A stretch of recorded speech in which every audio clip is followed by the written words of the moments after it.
Well, with the research chairs in Canada, for example, the Canada Research Chairs, which are these very prestigious named chairs set up by the federal government across Canada in universities to pull international talent into Canada of the highest caliber.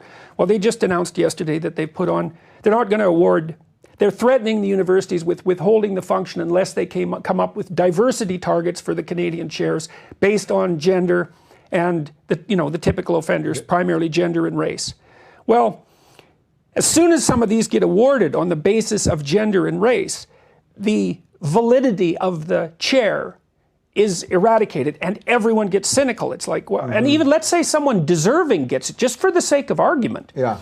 Well, everyone's still thinking, okay, A, why did you get that position? And B, if the plum positions are awarded on dimensions that have nothing to do with merit, then I'm an idiot for acting meritoriously, because it's difficult.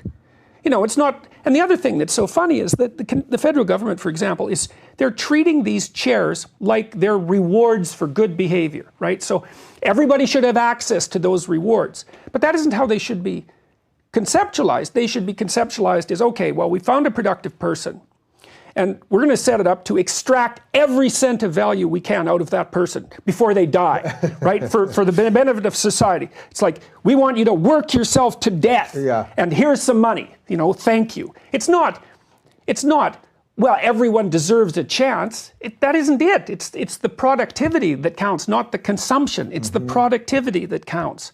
And so, well, it's such a backwards way of looking at things. Right, because you're rotting the very institution that you're supposedly trying to build. Well,